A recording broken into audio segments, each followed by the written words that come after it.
جزاک اللہ۔ اس وقت ہمارا اجلاس ایک نئی کروٹ لینے جا رہا ہے۔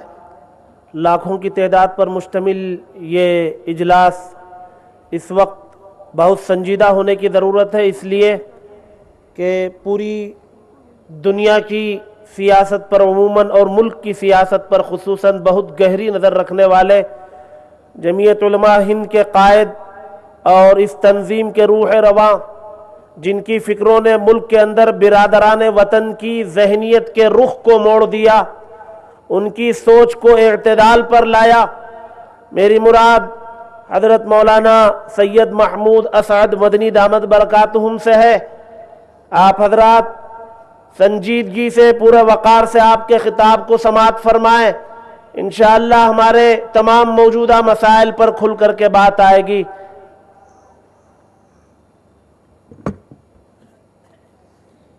بسم اللہ الرحمن الرحیم،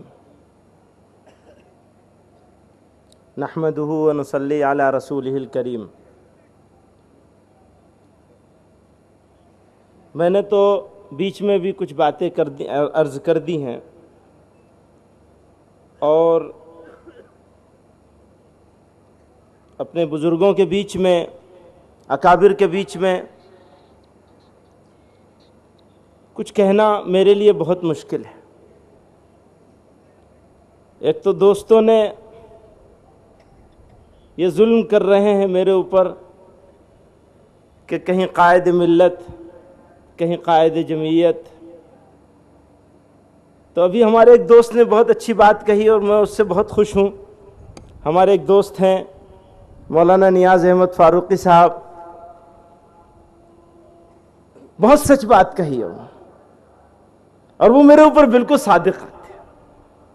انہوں نے کہا سبب ذلت۔ بھائی ہمارا حال تو یہی ہے، ہمارا حال یہی ہے۔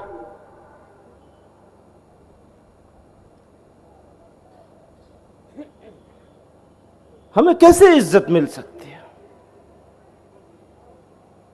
ہماری قوم ذلیل ہو رہی، بے عزت اور رسوا ہو رہی ہے۔ جو قوم من حیث القوم ذلیل اور رسوا ہو جائے،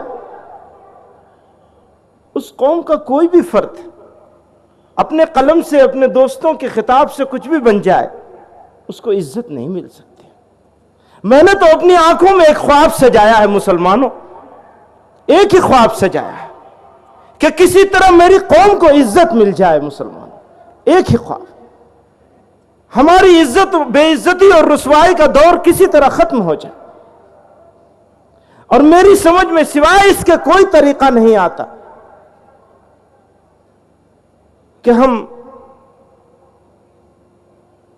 جس طریقے پہ چل رہے ہیں اس کو چھوڑ کر اپنے آقا جناب رسول اللہ صلی اللہ علیہ وسلم کے طریقوں کو پکڑ لیں۔ جب تک ہم ان کے طریقوں کو نہیں پکڑیں گے، اللہ اور اس کے رسول صلی اللہ علیہ وسلم کے احکامات کو اپنے سر آنکھوں پر نہیں لیں گے، اپنے دل میں نہیں بسائیں گے، یہ عزم نہیں کریں گے کہ ہماری موت اور ہماری زندگی، ہماری صبح اور ہماری شام، زندگی کا کوئی لمحہ ان کے احکامات کے خلاف نہیں گزرے، آقا کے طریقوں کے خلاف نہ گزرے، جب تک ان کی سنتوں کو نہیں اپنائیں گے، ہمیں کیسے عزت ملے گی؟ حکومتوں سے مطالبے چلے آ رہے ہیں، بار بار کہا جا رہا ہے، کسی کے کان پہ جوں نہیں رینگتی۔ میں یہ نہیں کہنا چاہتا اور میں اس بات کا وکیل ہوں اور کبھی اس کی وکالت نہیں کر سکتا کہ اگر کسی قوم کے ساتھ ظلم کیا جائے تو وہ قوم اس کے جواب میں ظلم کرنے لگے، اور اسلام تو کبھی بھی ظلم کے جواب میں بھی ظلم کی اجازت نہیں دیتا ہے، تو ہم اس کے وکیل نہیں ہو سکتے۔ لیکن دنیا میں بسنے والے لوگوں کو، جن کے ہاتھ میں انصاف کی ترازو ہے، ان کو اس بات کو سمجھنا ہوگا کہ زبانی بیان بازی سے اب کچھ کام چلنے والا نہیں ہے۔ اگر عملی اقدام نہیں کیے جائیں گے اگر لوگوں کو انصاف نہیں دیا جائے گا تو لوگوں کو غلط راستے پہ چلنے سے روکنا مشکل ہو جائے گا. ہمارا جو فرض ہے، ہماری جو ذمہ داری ہے، اگر اس کو ادا کرنے کے راستے میں ہمارا خون اس زمین پر بہہ جائے تو ہمارے لیے فخر کی بات ہوگی، کوئی شرم اور اس کی بات نہیں ہوگی. ہماری زندگی کا مقصد کامیاب ہو جائے گا. لیکن مسلمانوں، ہمیں انصاف کے دامن کو اپنے ہاتھ سے کسی قیمت پر نہیں چھوڑنا ہے، کیونکہ ہم رہبر ہیں. ایک طرف ہم یہ فخر کرتے ہیں کہ ہم خیر امت ہیں، ایک طرف ہمیں اس بات پر فخر ہے، اور الحمدللہ بالکل صحیح فخر ہے کہ ہم خیر امت ہیں. لیکن خیر امت والے کام ہم نے کرنے چھوڑ دیا. ہم وہ سبق جس سبق کو سنانے کے لیے، پڑھانے کے لیے اللہ رب العزت نے اس سرزمین پر ہم کو اپنے محبوب صلی اللہ علیہ وسلم کا امتی بنا کر پیدا کیا تھا، وہ سبق ہم خود بھول بیٹھے. میرے بھائیوں، بزرگوں، میرے دوستوں نے مجھے کہا کہ تمہیں فلسطین پر بات کرنی ہے، کچھ کہنا ہے فلسطین کے بارے میں. ہم کیا کہہ سکتے ہیں؟ کیا ہے ہمارے اختیار میں؟ میرے ایک پروفیسر ہیں آکسفورڈ یونیورسٹی میں، ہمارے جاننے والے، بڑے خانوادے سے ان کا تعلق ہے. انہوں نے کہا اور تو سب کام چھوڑ دو، بھول جاؤ، لیکن مسلمانوں نے تو دعا مانگنا بھی چھوڑ دی ہے. اللہ رب العزت کی بارگاہ میں ہاتھ پھیلا کر دعا مانگنا بھی مسلمانوں نے چھوڑ دی. اور میں اس ملک کے ارباب اقتدار سے کہنا چاہتا ہوں، اور برادران وطن کو بھی، کہ مجرم ہیں ہمیں، ان کے گنہگار ہمیں ہیں. مجرم ہیں ہمیں، ان کے گنہگار ہمیں ہیں. وقت آئے تو مرنے کے لیے تیار ہمیں ہیں. پھولوں کے لیے سینہ ہمارا ہی سپر ہے، اس صحن چمن کے در و دیوار ہمیں ہیں. اگر ملک کے لوگوں کو، اس ملک کو ترقی دینی ہے، اس ملک کو بچانا ہے، اور ملک کے معماروں نے جو خواب سجایا تھا اپنی آنکھوں میں، وہ کیا خواب تھا؟ ملک ترقی کرے گا، لوگوں کو انصاف ملے گا.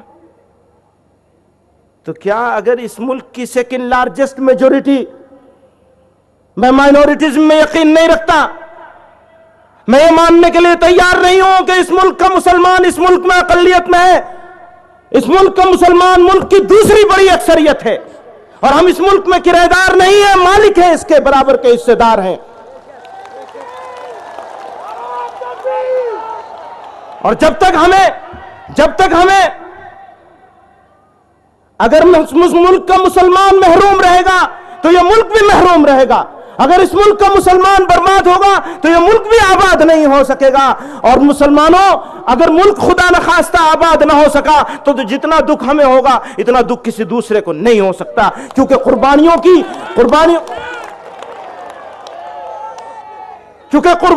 ایک بڑی تاریخ ہے. قربانیوں کی ایک بڑی تاریخ ہے، ایک لامتناہی سلسلہ ہے. ہمارے بزرگوں نے پھانسی کے پھندوں کو چوم کر اس ملک کو اپنے خون سے، پشاور کے قصہ خانی بازار سے لے کر اور مدنا پور تک، اس دھرتی کا کوئی ذرہ، اس سرزمین کا کوئی ذرہ ایسا نہیں ہے جس میں ہمارے اکابر اور علماء کے خون کی آمیزش نہ ہو.